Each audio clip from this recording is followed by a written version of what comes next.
अभी तक हमने मौर्य काल का एक विस्तृत अध्ययन किया था और जिसमें हमने जाना कि कैसे मौर्य साम्राज्य में चंद्रगुप्त मौर्य अशोक ने एक बृहद साम्राज्य बनाया, एक बहुत बड़े साम्राज्य का निर्माण किया।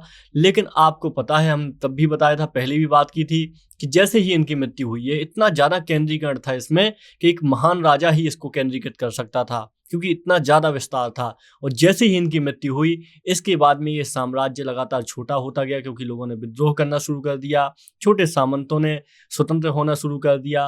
और इसके साथ में जो पश्चिम से, उत्तर पश्चिम से बहुत बड़े आक्रांता भारत पे नजरें गड़ाए बैठे थे, वो आक्रमण नहीं कर पा रहे थे, उनके लिए एक रास्ता मिल गया और इन्होंने सीधे ही भारत पे आक्रमण करना शुरू कर दिया। हालांकि कुछ जो अंदर की राजनीति थी, लोकल पॉलिटिक्स थी, इसने भी असर डाला और इंटरनेशनल पॉलिटिक्स भी यहाँ पे इन्वॉल्व हो गई। और भारत पे केंद्रीकरण ना होने का फायदा उठाकर, भारत पे योग्य शासन ना होने का फायदा उठाकर जो विदेशी थे, इन्होंने भी खूब आक्रमण किए भारत पे। अभी इनकी हम बात करेंगे, ये कौन कौन से विदेशी थे। लेकिन आप अभी देख लीजिए अब पोस्ट मौर्यन युग में क्या होता है। पोस्ट मौर्यन यानी उत्तर मौर्योत्तर काल आपने देखा कि कैसे 400 से 200 तक, अगर हम थोड़े टाइम पीरियड की बात कर लेते हैं, 1500 से 1000 पूर्व वैदिक काल हमने देखा, बीसी की बात कर रहे हैं, यानी ईसा पूर्व की बात कर रहे हैं। 1000 से 600 हमने तक देखा कि किस तरीके से उत्तर वैदिक काल आता है। आप ये टाइम पीरियड समझ लीजिएगा, ये बहुत ज्यादा जरूरी है। अगर ये नहीं आप समझेंगे तो आप वास्तविक रूपरेखा नहीं डिसाइड कर पाएंगे कि आखिर कैसे ये इतिहास आगे बढ़ रहा है। अब फिर 600 से अगर हम लें तो यहाँ पे 400 तक हम देख लेंगे महात्मा बुद्ध का कार्यकाल, काल बौद्ध और जैन काल, और इसमें महाजनपद भी शामिल हो जाएगा, ठीक है। और भी अन्य पंथ भी थे इसमें, भागवत धर्म था, शैव धर्म था, आजीवक धर्म था, लेकिन हम मुख्य रूप से बौद्ध जैन में इसको डिवाइड कर रहे हैं। 400 से 200 तक हमने देखा, 200 बीसी की बात कर रहा हूं, ईसा पूर्व की, हमने मौर्य काल देखा। अब हम 200 से लेके 200 बीसी यानी ईसा पूर्व से 300 एडी तक, यानी ईसा तक, 300 ईस्वी तक हम यहाँ पे मौर्योत्तर काल देखेंगे। आप ये टाइमलाइन समझ जाएंगे मेरे समझ से। तो 1500 से हमने शुरुआत की थी, इसके पहले हम हड़प्पा की भी बात कर सकते थे, लेकिन हड़प्पा बहुत पुरानी बात हो जाएगी, 2300 ईसा के पूर्व के आसपास। तो 1500 से 1000, 1000 से 600, 600 से 400, 400 से 200, 200 से 300 ईसा तक की अब हम बात करने वाले हैं, ठीक है। तो आप ये टाइम पीरियड याद रखिएगा, पोस्ट मौर्यन युग का 200 ईसा पूर्व से 300 ईस्वी तक के काल को हम लोग कवर करने वाले हैं इसमें। चलिए, कुल मिला के 500 वर्ष हम कवर करेंगे, ठीक है, 500 साल। तो पोस्ट मौर्यन युग की विशेषता क्या है? This period witness the clash and rise fall of the number of smaller kingdom, यानी छोटे जो राज्य थे, इसमें हम इनको उद्गम देखेंगे, इनका विस्तार देखेंगे, इनका खत्म होना देखेंगे। इस काल में हम शुंग वंश, सातवाहन और कण्व वंश और भी बहुत सारे नए शासकों को देखेंगे, नए शासन को देखेंगे। इसके अलावा हम बात करेंगे जो फॉरेनर्स थे, जैसे फॉरेनर्स यानी विदेशी राज, इंडो ग्रीक, बैक्टीरियास, ये बैक्टीरिया अफगानिस्तान में हुआ करते थे, शक, कुषाण और पार्थियन, इन सब के बारे में हम बहुत अच्छे से समझेंगे अपने इस लेक्चर में। तो आइए, जैसे कि आपको पता है, हमारी शुरुआत में करते हैं कि आखिर हमको पता कैसे चलता है इस काल का हमको पता कैसे चलता है कि यहाँ पे कौन कौन से शासक हुआ करते थे। इसके लिए सोर्स की बात कर लेते, तो पहले बात कर लेते कौन कौन से राज्य थे। तो इसमें हमने अभी बात की शुंग वंश की हम बात करेंगे, क्योंकि आपको एक डेट जाननी बहुत जरूरी होती है। फिर हम कण्व की बात करेंगे, फिर हम सातवाहन की बात करेंगे, और हम इसमें हम बात करेंगे चेदी वंश की। और हम अगर जो विदेशी आक्रांता इनकी बात करें तो हम इंडो ग्रीक की बात करेंगे। हालांकि इन इंडो ग्रीक जो विदेशी आक्रांता, इनसे अभी हमें बहुत सारी फायदा हुआ है। एग्जाम्पल के तौर पे बात करेंगे तो भारत की मूर्ति कला की बात करेंगे, जिसमें बुद्ध की गांधार मूर्ति कला, मथुरा, अमरावती, इन सब की बात करेंगे, तब आप बहुत अच्छा इनके बारे में जानेंगे। शक हो गए, आपके पार्थियन हो गए, और एक बहुत ही महत्वपूर्ण है कुषाण, क्योंकि इनके कार्यकाल में चीन का रेशम मार्ग भारत से गुजरा था। चीन का जो रेशम मार्ग है, जिसके बारे में आज ही बात चल रही है, one and belt road initiative, और इसके अलावा चौथी बौद्ध संगीति भी इस काल में हुई थी। तो इस काल को भी हम समझेंगे। तो आइए बात कर लेते हैं आज के पहले टॉपिक पर, शुंग वंश की बात कर लेते हैं। तो देखिए, शुंग वंश की स्थापना हुई थी 185 ईसा पूर्व में, 85 ईसा में हुई थी, सॉरी ईसा पूर्व नहीं आएगा, 185 ईस्वी में हुई थी शुंग वंश की स्थापना। ये कैसे हुई थी? इसने मौर्य सम्राट, जो सम्राट कह सकते हैं, राजा कह सकते हैं, क्योंकि सम्राट तो उसका उतना बड़ा कद नहीं था, तो बृहदत्त की हत्या कर दी थी इसने। इसके बाद शुंग वंश की स्थापना हुई। ये एक ब्राह्मण हुआ करता था, जो शुंग है, पुष्यमित्र शुंग, ये ब्राह्मण हुआ करता था। तो इसका उल्लेख हमें कैसे मिलता है? हमें हर्षचरित, बाणभट्ट जी थे, हर्ष के दरबारी कवि हुआ करते थे, तो हर्षचरित में हमें इसका उल्लेख मिलता है। इसमें पुष्यमित्र को अनार्य कहा गया है। हर्षचरित्र में बाणभट्ट जी ने कहा है पुष्यमित्र को, कट्टर ब्राह्मणवादी भी कहा है। इसके अलावा हमें इस पुष्यमित्र शुंग के इतिहास की झलक हमें मिलती है वायु पुराण से। वायु पुराण और मत्स्य पुराण से हमें जानकारी मिलती है। वायु पुराण और मत्स्य पुराण से हमें इसकी जानकारी मिलती है, शुंग वंश के बारे में सारी जानकारी। और इसके स्रोत क्या होंगे? ये तो 2 स्रोत की हमने बात कर ली। इसमें हमें पतंजलि के महाभाष्य से जानकारी मिलती है। आप जानते हैं पतंजलि शुंग वंश के जो शासन स्थापना करता है पुष्यमित्र शुंग, इसके दरबारी कवि हुआ करते थे पतंजलि। तो पतंजलि के महाभाष्य से भी जानकारी मिलती है, यह भी याद रखिएगा। और इसके अलावा आपका हो जाएगा गार्गी संहिता। तो ये साहित्य के स्रोत ना बहुत ही ज्यादा महत्वपूर्ण है, याद रखिएगा। मालविकाग्निमित्रम, क्योंकि इसमें एक अग्निमित्र नाम के, मालविकाग्निमित्रम, अग्निमित्र कालिदास जी का नाटक है, जिसमें अग्निमित्र नाम का एक कैरेक्टर मिलता है, और इसमें माना जाता है शुंग काल का कैरेक्टर है। दिव्यावदान हो जाएगा, और भी बहुत सारे ग्रंथ हो जाएंगे। जैसे एक आपका अभिलेख भी है, अयोध्या अभिलेख, अयोध्या अभिलेख, तो इसमें भी जिक्र मिलता है पुष्यमित्र शुंग का। पुष्यमित्र शुंग का इसने को किसने लिखवाया था? पुष्यमित्र शुंग के बेटे धनदेव ने लिखवाया था। इसको धनदेव ने लिखवाया हुआ था अयोध्या अभिलेख। और इसमें पुष्यमित्र द्वारा अश्वमेध यज्ञ करवाए जाने की चर्चा मिलती है। अश्वमेध यज्ञ, 2 अश्वमेध की चर्चा मिलती है। इसके अलावा एक बेसनगर का अभिलेख है, ये विदिशा के पास पड़ेगा, बहुत ही इंपॉर्टेंट साइट है। तो बेसनगर का अभिलेख ये मिलेगा। तो यहाँ पे हेलियोडोरस ने लिखवाया है, ये हेलियोडोरस। तो ये कुल मिला के अगर बात की जाए तो ये उत्तर मौर्य काल है, पोस्ट मौर्यन पीरियड है। तो इसके ये स्रोत हैं, इससे हमें पता चलता है कि आखिर वहां पे क्या चलता था। इसके अलावा आप एरण अभिलेख भी ले सकते हैं, हालांकि इसमें गुप्त काल की ज्यादा जानकारी है। तो ये आपके सारे स्रोत हो गए, जिनसे हमें पता चलेगा, साक्ष्य हो गए कि उस काल में क्या क्या हुआ था और क्या क्या हमें समझने की आवश्यकता है। तो हमने देखा, अपने साहित्यिक साक्ष्यों के बारे में देखा। अब हम देखते हैं पुष्यमित्र शुंग के बारे में। तो पुष्यमित्र शुंग को माना जाता है, थोड़ी सी इसके बारे में जब बात करनी इसलिए जरूरी है क्योंकि बौद्ध विरोधी था। लेकिन आज जो नए ग्रंथ आ चुके हैं, नई रिसर्च हो चुकी है, उसके आधार पे ऐसा कहना गलत होगा। और इसने तो भरहुत स्तूप भी बनवाया था। ये भरहुत स्तूप आपको मध्य प्रदेश में मिलेगा। तो एक भरहुत स्तूप भी बनाने का श्रेय पुष्यमित्र को जाता है। तो ये चीज गलत निकल आती है। इसके विजय अभियानों की अगर हम बात करें तो इसने कई विदेशी शक्तियां जो थी, आक्रमणकारी शक्तियां, इनको पराजित किया था। इसके अलावा मगध साम्राज्य को भी इसने, जो बृहदत्त के समय पे छीण हो गया था, इसको इसने इकट्ठा किया और बाकायदा इसको संभाला फिर से। और हालांकि इसने बहुत ज्यादा सीमा नहीं बढ़ाई, लेकिन फिर भी काफी बड़ी चीज है। जैसे इसने विदर्भ है, जो बरार रीजन है, तो जो मध्य प्रदेश है, इसके नीचे ये महाराष्ट्र के आसपास पाएगा, इसकी विजय की थी इसने, बरार की इसने विजय की। और भी बहुत सारे ऐसे ही छोटे मोटे क्षेत्र जीते। तो ये था हमारा पुष्यमित्र। आइए अब चलते हैं आगे इसके। तो पुष्यमित्र के काल में मगध द्वारा विदर्भ विजय की गई। इसका विजय का श्रेय जाता है अग्निमित्र को। अग्निमित्र ये इसका बेटा हुआ करता था, पुत्र हुआ करता था। और अग्निमित्र के बारे में जानकारी कहाँ से मिलती है? मालविकाग्निमित्रम। मालविकाग्निमित्रम ये कालिदास का लिखा हुआ एक महाकाव्य है, जो अग्निमित्र की प्रेम कहानी पर आधारित है, मित्रम। ठीक है, याद रखिएगा। इसके बाद में इसका ये उत्तराधिकारी भी बना। इसके काल में अगर हम कला की बात करें, पुष्यमित्र के काल में जो सबसे ज्यादा महत्वपूर्ण चीज है, क्योंकि कला इस समय काफी उत्थान पे चल रही थी, धर्म का उत्थान हो रहा था, लगातार धर्म में विविधता आ रही थी, हिंदू धर्म संरचना ले रहा था, तो इसलिए ये काल बहुत ज्यादा महत्वपूर्ण है। तो विदिशा का गरुड़ स्तंभ, विदिशा में आप जाएंगे मध्य प्रदेश में, तो इसमें गरुड़ स्तंभ की स्थापना हुई इस काल में। और इस काल में आपका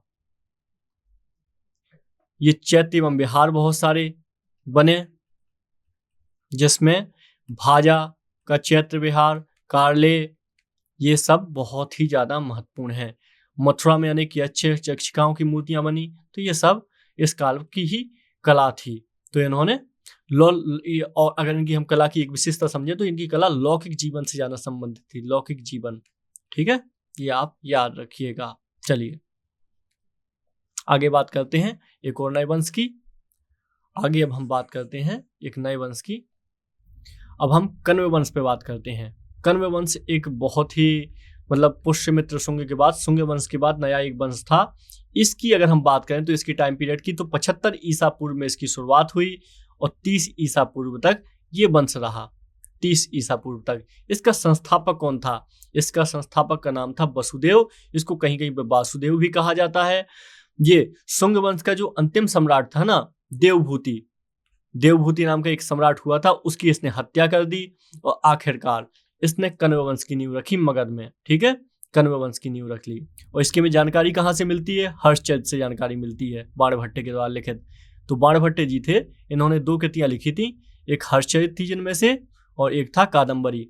तो हर्षचरित बहुत ही महत्वपूर्ण कृति है। हालांकि हर्ष ने भी 3 कृतियां लिखी हुई हैं, जिसमें से बहुत, जब हर्ष की बात करेंगे तभी बात करेंगे उनके बारे में। तो इन्होंने 2 कृतियां लिखी थी बाणभट्ट जी, हर्षचरित और कादम्बरी, याद रखिएगा। चलिए, तो देवभूति हो गया, ये देवभूति की हत्या कर दी थी वसुदेव ने। तो ये हमारा कण्व वंश हो गया। कण्व वंश के बारे में इससे ज्यादा हमें जानने की जरूरत नहीं है। आगे बढ़ते हैं, थोड़ा और बात कर लेते हैं सातवाहन वंश की। ये बहुत ज्यादा महत्वपूर्ण वंश है सातवाहन, क्योंकि उत्तर मौर्य काल का सातवाहन ऐसा माना जाता है एक ब्राह्मण वंश था। तो इसकी स्थापना कब से? 30 ईसा पूर्व से मानी जाती है। और कब तक मानी जाती है? 250 ईस्वी तक, 250 ईस्वी तक इसकी स्थापना मानी जाती है। तो इसको समझिएगा, सातवाहन वंश को। ये सातवाहन कहाँ के वंश था? ये आंध्र प्रदेश और जो विदर्भ और दक्कन का रीजन है ना, इसमें हुआ करता था। दक्कन के रीजन में, दक्कन आप जानते हैं कहाँ पे है? जैसे ये आपका भारत हुआ, ये आपका प्रायद्वीपीय भारत हो गया। तो ये वाला जो क्षेत्र है इसको दक्कन माना जाता है, जो बीच का क्षेत्र है। यहाँ पे मालवा का पठार हो जाएगा, ये आपका पश्चिमी घाट और पूर्वी घाट हो जाएंगे। इसको बोलते हैं दक्कन, दक्कन का पठार, दक्कन का क्षेत्र है। ठीक है, तो ये अब जो आंध्र प्रदेश और महाराष्ट्र जो एरिया है, इन सब में आंध्र प्रदेश के पास सातवाहन वंश का शासन हुआ करता था। इसकी स्थापना सिमुक नाम के व्यक्ति ने की थी, सिमुक नाम के व्यक्ति ने की थी। और ये बहुत ही महत्वपूर्ण वंश है, क्योंकि इसको मात्र सत्तात्मक माना जाता है। इसका हमें कैसे पता चलता है? सत्तात्मक, क्योंकि आप देखेंगे इसमें कुछ राजाओं के नाम देखेंगे, गौतमी पुत्र सतकर्णी, गौतमी पुत्र सतकर्णी। तो इस तरीके से हमें पता चलता है। इसके अलावा स्त्रियों का इसके राज्य की संरचना में भी काफी योगदान था, इसलिए ऐसा माना जाता है। ठीक है, याद रखिएगा। अगर हम इनकी भाषा की बात करें तो ये प्राकृत भाषा में, प्राकृत भाषा जानते थे और इनकी ब्राह्मी लिपि यूज करते थे। ब्राह्मी लिपि आप जानते हैं, ब्राह्मी लिपि हमने पढ़ी है अशोक के समय में। ठीक है, ये प्राकृत भाषा ब्राह्मी लिपि थी इनकी। और इनके हमें बहुत सारे सिक्के भी प्राप्त होते हैं। इसके कुछ स्रोत की बात कर लें अगर तो हम, तो इनके स्रोत की बात करें, स्रोत की बात करना बहुत ज़्यादा महत्वपूर्ण होता है। वो इसलिए क्योंकि इससे आपके एग्जाम में क्वेश्चन बनते हैं। तो नासिक में के गुहा लेख, इसके लिए इनके बारे में मिलती है जानकारी। गुहा लेख मतलब गुफा में लेख मिले हुए हैं नासिक में इनके। ठीक है, याद रखिएगा। और इसके अलावा इसमें कारले गुहालेख भी मिला हुआ है, कारले गुहालेख। तो इस तरीके से कुछ गुहालेख मिले हुए हैं इनके शासनकाल के, ये आपके लिए बहुत ज़्यादा महत्वपूर्ण है। और इनके कुछ शासकों की बात कर लें अगर हम, तो इनके शासकों की अगर हम बात कर लें तो इसमें शासक हो जाएंगे इसके सतकर्णी प्रथम, काफ़ी महत्वपूर्ण शासक है सतकर्णी प्रथम। और इसमें आपका गौतमीपुत्र सतकर्णी हो जाएगा। गौतमीपुत्र सतकर्णी ये काफी महत्वपूर्ण शासक है। पता है क्यों? क्योंकि इसने जो विदेशी आक्रमणकारी थे इनको हराया था। इसने एक नहपान नाम का शासक था, नहपान नाम का और शक शासक था ये, तो इसको हराया था, इससे आजाद करवाया था। इसके ऊपर एक फिल्म भी बन चुकी है बाकायदा साउथ में। तो नहपान को इसने हराया था, तो काफी महत्वपूर्ण शासक है। हालांकि सभी ने जितने भी शासक हैं तो सभी ने रक्षा की है भारत की विदेशियों से, लेकिन इसने भी काफी काम किया है, इसका भी काफी महत्वपूर्ण योगदान है। ठीक है, याद रखिएगा। इसके अलावा अगर हम कुछ और बात करें, हाल नाम का एक शासक हुआ है। इसने गाथा सप्तशती की रचना की है। इसमें हमें इस काल की जानकारी प्राप्त होती है कि ये काल आखिर कैसा हुआ करता था, जो पोस्ट मॉडर्न में आपका सातवाहन वंश है। तो ये कुछ महत्वपूर्ण है। एक इसमें राजा का नाम है, एक और वशिष्ठी पुत्र। ये देख रहे हैं आप किस तरीके से महिलाओं के नाम, ये हमें ऐसा लग रहा है जैसे महिलाओं के नाम हो। तो वशिष्ठी पुत्र पुलवामी, वशिष्ठी पुत्र पुलवामी ये भी एक महत्वपूर्ण राजा है। 130 से 154 ईसा तक रहे हैं। तो ये कुछ सातवाहन काल के राजा थे, इनके बारे में हमने देख लिया। अगर इनकी कुछ हम प्रशासनिक संरचना के बारे में देखें तो इनकी प्रशासनिक संरचना और तीन श्रेणियों में के सामंत इनके पाए जाते थे। और जिला को आहार कहा जाता था। आहार ये जिला नाम की संरचना हुआ करती थी। इनके सबसे बड़े अधिकारी को अमात्य या महामात्य कहा जाता था। ठीक है, और ग्रामीण क्षेत्रों के प्रशासकों को गौलमिक कहा जाता था, गौलमिक। ठीक है, ये आप याद रख लीजिएगा। इस काल की मुद्रा बहुत ज्यादा महत्वपूर्ण है। क्यों? क्योंकि इसमें एग्जाम से सीधे प्रश्न पूछे जाते हैं। क्योंकि जो मुद्रा बनी है ना भारत में, आप किसी भी रीजन के देख लीजिए, वहां पे जैसी धातुएं पाई गई हैं उसके आधार पर मुद्राएं बनी गई हैं। तो इनके काल में एक शीशे के सिक्के चले थे। शीशे यानी लेड बोलते हैं इसको। तो लेड के सिक्के चले थे, तो ये बहुत ज्यादा महत्वपूर्ण रहे थे। इसके अलावा चांदी एवं तांबे के सिक्के भी इनके काल में चले थे, जिनको कासार्पण बोला जाता था। कासार्पण, ठीक है, याद रखिए, कासार्पण बोला जाता था। सोने की मुद्रा को स्वर्ण कहा जाता था। ठीक है, ये चांदी और तांबे की मुद्रा के नाम था। तांबे, चलिए ये याद रखिएगा आप।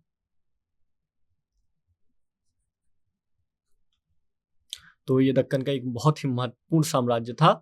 हालांकि ये ऐसा माना जाता है दक्कन में कबीलाई लोग थे जिनको बाद में ब्राह्मण बना दिया गया था। तो ब्राह्मण वंशीय शासन था, ऐसे मान लीजिए आप। ठीक है, चलें आगे बढ़ते हैं।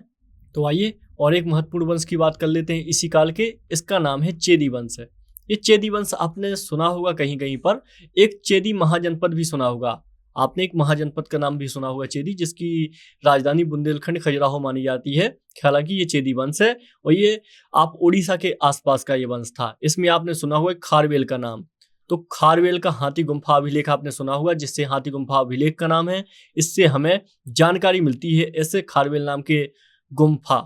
एक सेकंड रुकिएगा, हाथी गुम्फा अभिलेख, इससे हमें जानकारी मिलती है खारवेल के बारे में। खारवेल एक महान प्रतापी राजा हुआ करता था, जिसमें एक जैन मूर्ति थी जो पद्मानंद ले गया था मगध। तो इसने मगध पे आक्रमण करके वो जैन की मूर्ति वापस अपने राज्य में लेके आया था। तो इसलिए इसको एक महत्वपूर्ण व्यक्ति माना जाता है। हालांकि इस वंश की स्थापना महामेघवाहन नाम के एक व्यक्ति के द्वारा मानी जाती है। आपके लिए महत्वपूर्ण नहीं है मेघवाहन, आपके लिए जो महत्वपूर्ण है यही है खारवेल हाथी गुम्फा अभिलेख। इंपॉर्टेंट है क्योंकि यहां से सीधे प्रश्न बनते हैं एग्जाम में। ठीक है, तो आखिरकार हमने मौर्य काल के, जो भी पोस्ट मौर्य काल के, जो उत्तर मौर्य काल है, इसके भारतीय राजाओं की बात की। तो हमने यहां तक ये समझा कि कैसे मौर्य काल में जो एक महान साम्राज्य था ये कई खंडों में बट गया, कई सारे राजाओं में बट गया। यहाँ पे सातवाहनों को कब्जा कर लिया, पुष्यमित्र, बाद में कण्व वंश आ गया। और कैसे उत्तर पश्चिम से जो बहुत सारे राजा थे इन्होंने आक्रमण करना शुरू कर दिया। आप देखेंगे यहाँ पे बिल्कुल दक्षिण में यहाँ पे संगम साम्राज्य पनप गया। तो इस तरीके से भारत में कैसे राजा आने लगे। अब बात करते हैं जो आप हमारे विदेशी आक्रमणकारी थे इनके बारे में। तो आइए अब बात करते हैं जो विदेशी शासक भारत में आए। भारत के उत्तर पश्चिम से जो विदेशी शासक आए इनके बारे में जानते हैं। ये कौन कौन से शासक हुआ करते थे, क्योंकि आप जानते हैं मौर्य साम्राज्य के पहले सिकंदर जब मकदूनिया का शासक सिकंदर जब भारत आया, ये खैबर दर्रे से होके आया था। तो इसके आने के साथ बहुत सारे मार्ग खुल गए थे यूरोप से लेके भारत तक के। जो यूरोप महाद्वीप है यहाँ से भारत तक के बहुत सारे मार्ग खुल गए। इससे जो और भी यहाँ पे जो शासक हुआ करते थे तो उन लोगों का ध्यान आकर्षित हुआ भारत की तरफ और आखिरकार उन्होंने भारत पे आक्रमण किया। इसी में हम देखते हैं सबसे पहले आते हैं आपके हिंद यूनान। जो भारत में सबसे पहले आक्रमण करने आते हैं ये हिंद यूनान आते हैं। हालांकि इनमें से अधिकतर शासक जो भी आए भारत देश में ये भारत में ही रच बस गए और यहीं के होके रह गए, क्योंकि यहाँ से इनका बाहर जाने का मन ही नहीं हुआ। तो हिंद यूनान आते हैं सबसे पहले और हिंद यूनान यहाँ पे काफी सारे शासक आते हैं और इसमें से एक यहाँ पे शासक था मेनांडर। आपने एक नागसेन और मेनांडर के बारे में एक ग्रंथ भी पढ़ा होगा जिसमें मिलिंद पन्हो का नाम सुना होगा आपने।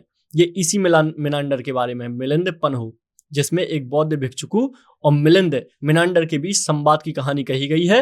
तो ये एक बहुत ही प्रसिद्ध शासक है जो आपका 165 ईस्वी, जो 165 से 145 ईसा पूर्व हुआ करता था। तो ये हिंदू यूनान आए भारत देश में, यहाँ पे इसका शासन उत्तर पश्चिम में हुआ करता था। तो इसको मिलिंद भी कहा गया है बौद्ध साहित्य में, मेनांडर को। इसके आधार पे एक जो ग्रंथ हमने बताया ये मिलिंद पन्हो, नागसेन और मेनांडर के बारे में है। चलिए आगे बात करते हैं। इसकी एक राजधानी हुआ करती थी साकल, क्योंकि हिंदी साहित्य में भी आप ही मेनांडर के बारे में काफी कुछ पढ़ते हैं। एक साकल इसकी राजधानी हुआ करती थी जो बौद्ध शिक्षा का केंद्र था, जो शिक्षा का केंद्र हुआ करती थी। तो इसको बौद्ध शिक्षा आप बोल सकते हैं या फिर शिक्षा बोल सकते हैं।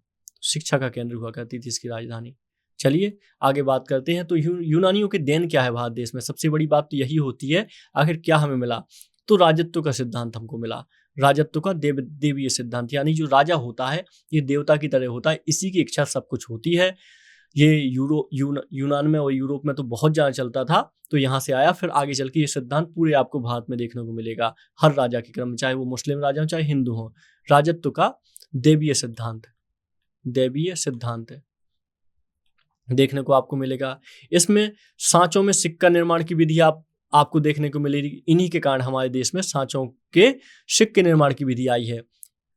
सिक्के निर्माण, इसके पहले आहत सिक्के चला करते थे भारत में, सिक्के निर्माण। और इसके अलावा ज्योतिष कला का विकास हुआ। ज्योतिष कला भारत में आज आप देखते हैं एस्ट्रोलॉजी के मामले में भारत काफी आगे रहता है, ये इन्हीं के कारण हुआ है।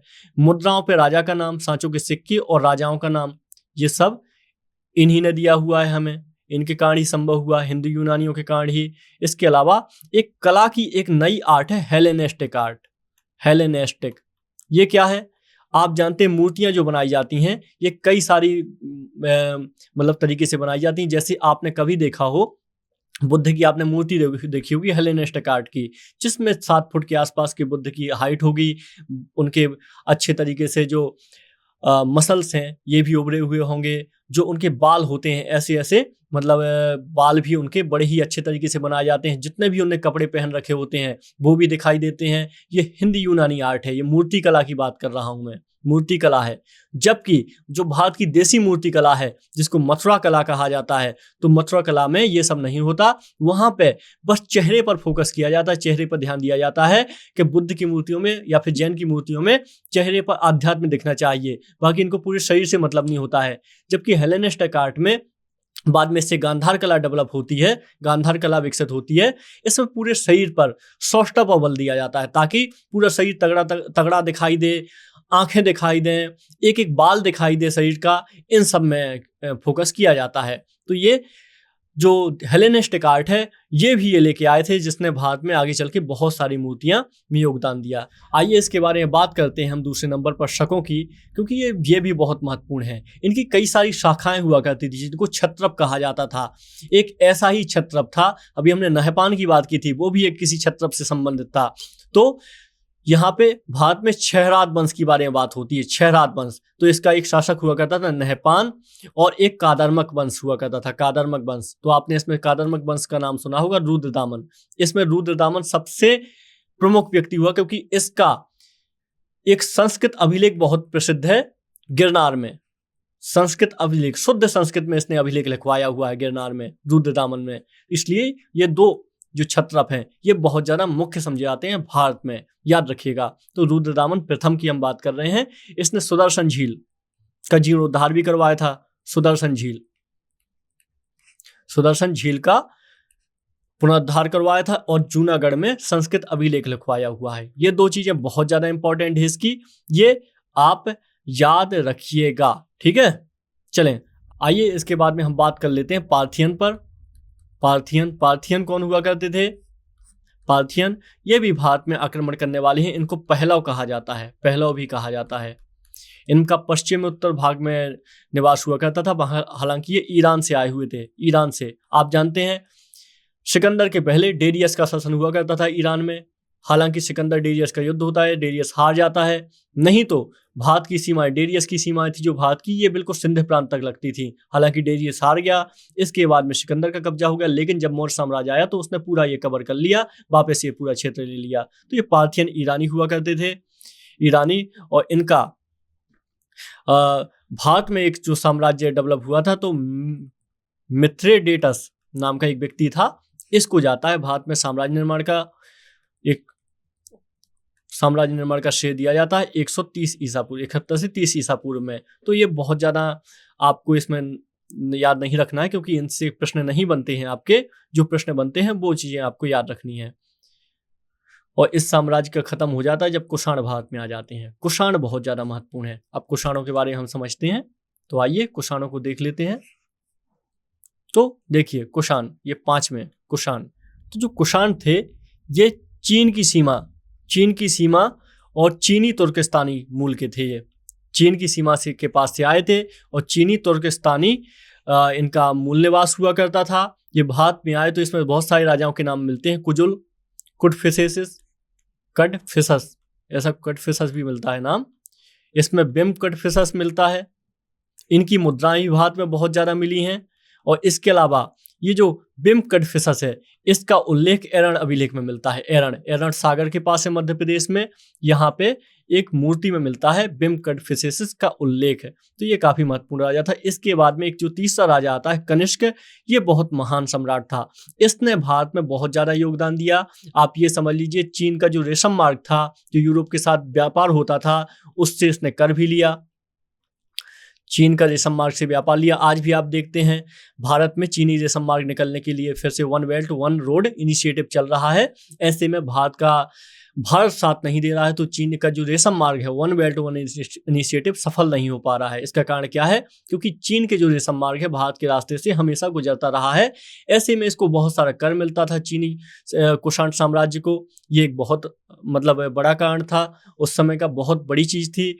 इसके अलावा इसने स्वर्ण की मुद्राएं बहुत अच्छे तरीके से जारी की। पहली बार स्वर्ण की मुद्राएं सही तरीके से जारी की। और इसके काल में चतुर्थ बौद्ध संगति होती है। इस संगति के कारण क्या होता है? इस संगति में क्या होता है? जो बुद्ध धर्म होता है ये महायान और हीनयान में बदल जाता है। महायान और हीनयान में विभाजित हो जाता है। हीनयान बुद्ध की एक्चुअल शिक्षाएं हैं, महायान थोड़ा इसका नया रूप है, जिसमें महायान में मूर्ति भी बनाई जाती है बुद्ध की, जबकि हीनयान में मूर्ति बनाना प्रतिबंधित है। आप मूर्ति बुद्ध की नहीं बनाई जा सकती हैं। और महायान में बुद्ध को थोड़ा सा बुद्ध धर्म में कुछ नई चीजें जोड़ी गई थी। ठीक है, ऐसे आप याद रखिए। बाकी हम जब बौद्ध धर्म पढ़ा था तब पूरी बात कर चुके हैं हम।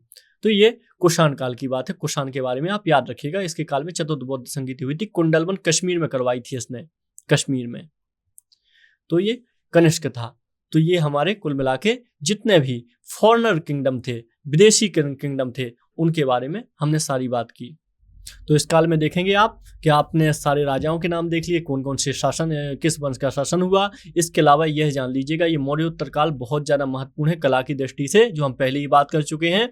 इसमें 3 मूर्ति कलाएं विकसित हुई हैं। एक आपकी थी गांधार मूर्ति कला जिसमें यूनानी प्रभाव है। एक है मथुरा मूर्ति कला जो पूरी तरह भारतीय है। और तीसरी मूर्ति कला थी अमरावती। ये अमरावती क्या कला थी? ये अमरावती गांधार और मथुरा कला का मिक्स है, मतलब मिश्रण है। मथुरा मूर्ति कला अधिकतर आपको बलुआ पत्थर पर मिलेंगी, जबकि यह मूर्तियां आपको अलग अलग पत्थरों पर देखने को मिलती हैं। और अमरावती आपको सफेद संगमरमर पर लगभग देखने को मिलती है। तो बलुआ पत्थर पे ये पूरी तरह भारतीय है। इसमें चेहरे पर ज्यादा फोकस किया जाता है, जहाँ ध्यान दिया जाता है, ताकि इसमें आध्यात्मिकता दिखे। जबकि गांधार में पूरे शरीर सौष्ठव पर बल दिया जाता है, अमरावती में दोनों ही आपको चीजें देखने को मिलेंगी। तो इस काल की अद्वितीय विशेषता थी ये मूर्ति कला का निर्माण। इसके अलावा धर्म क्षेत्र में भी बहुत सारी चीजें आती हैं। उदाहरण के तौर पर बहुत सारे जो बहुत सारे वैदिक लोगों के देवता थे वो जनजातीय देवता थे। इनका सबका मिश्रण हुआ और नए नए देवता भारत में आए। और आगे चल के गुप्त काल में और भी आप नई चीजें देखेंगे जहाँ पे मंदिर निर्माण भी होना शुरू हो जाएंगे। अभी यहाँ पे स्तूप निर्माण ही हो रहे हैं और कुछ मूर्ति कला में ही मुख्य रूप से मूर्ति कला ही बनाई जा रही है। हालांकि यहाँ पे जो धातु की मूर्तियां हैं उनका कम स्थान है। यहाँ पे जो पत्थर की मूर्तियां हैं उनको बहुत ज्यादा स्थान दिया जा रहा है, बहुत ज्यादा तराशा जा रहा है। तो आप ऐसे याद रखिएगा, काफी महत्वपूर्ण बातें रहेंगी ये, आपके एग्जाम में सीधे प्रश्न बनेंगे यहाँ से। चलिए, तो अब मिलते हैं किसी और सेशन में। ये सेशन यहीं तक रखते हैं। नमस्कार।